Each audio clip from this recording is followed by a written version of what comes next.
پښتو رسنیزه ژبه د ویډیو لړۍ درنو ملګرو، نن موږ او تاسو د جنس او شمیر له مخې له فاعل سره د فعل پر سمون خبره کوو. په پښتو کې د مفرد او جمع یا ښځینه او نارینه له پلوه فعل ځانګړې بڼه غوره کوي، ځکه فاعل ته په کتو یې لیکل پکار دي، چې په دې ځای کې زه تاسو ته څو بېلګې هم وړاندې کوم. مثال دی: باور امریکا ته ورسېد، لیلا امریکا ته ورسېده، باور او ناور امریکا ته ورسېدل، لیلا او خندا امریکا ته ورسېدې. دغه بڼه چې ده دا سمه ده او باید همداسې ولیکو.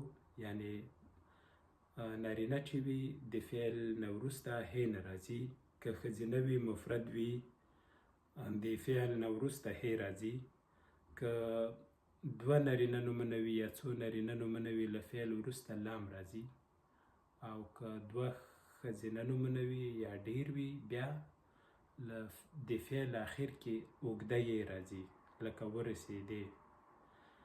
خو ځینې کسان دغه پورتنۍ لومړنۍ درې جملې په یوه بڼه لیکي.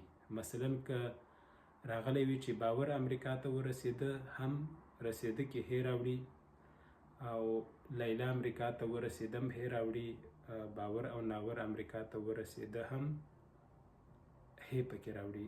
یعنې فعل د دریو واړو لپاره په یوه بڼه راغی او هغه هم ښځینه بڼه، ځکه باید ترې ډډه وسي.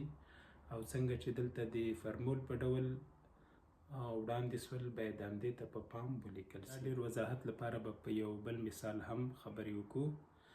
باور راغلی دی یا باور راغلی وو، لیلا راغلی ده یا لیلا راغلی وه، باور او ناور راغلی دي یا راغلی وو یا راغلی ول، او لیلا او خندا راغلی دي یا راغلی وې.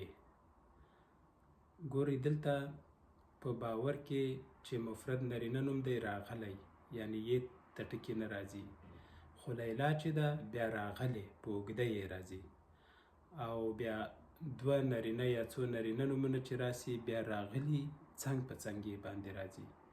خو دوه ښځینه نومونه چې راسي یا ډېر ښځینه نومونه راسي بیا راغلي په لاندې باندې یې سره راځي، دی یا وې. لکه تاسو ته چې په جمله کې هم ښکاري، په دې زمانو کې ښځینه که مفرد نوم وي یا جمع وي، یعنې ډېر کسان وي، اصلي فعل یې چې ده هغه په اوږده یې راځي. راغلی یعنې مفرد کې هم راغلی راځي، او که جمع هم وي راغلی راځي. خو ځینې کسان په تېروتنه یا خپلې لهجې ته په پام چې ده د راغلی په ځای راغلی لیکي. مثلا لیکي چې لیلا راغلی وه یا راغلی ده، خو دا ناسمه ده. یا مثلا لیکي چې لیلا او جمیله راغلی وې، چې دا هم راغلی یعنې د دغه لپاره راځي، نارینه جمع لپاره راځي، د ښځې جمع لپاره نه راځي. او که غواړئ چې تېروتنه درنه ونسي، دغه مثال هم راوړلی سئ او بیا ورباندې قاعده پلي کولی سئ. مثلا ته اوس وایې چې تللی، اوس که مفرد وي نارینه وي راغلی په ځای تللی که، یعنې یې ته ټکي مه ورکوه. او که ښځینه وي مفرده وي نو بیا لکه راغلی دلته وه ته یې تللی که. او که نارینه نومونه وي دوه وي یا ډیر وي، لکه راغلی په ځای تللی ولیکه. او یا که دوه ښځینه نومونه وي یا ډیر وي، د راغلی پر ځای تللی ولیکه.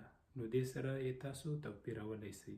خو دا نن چې ما خبرونه کتل هم ویل مې چې خبري بېلګې راوړم، نو دغه مثال سره مخصوص په یوه مشهوره رسنۍ کې چې ځان ته نړیوال هم وایي، طالب وزیر په کابل کې د چین له سفیر سره د مس عینک کان او نورو مسایلو په اړه خبرې کړي. خو دا کړي سم نه دی، تېروتنه ده.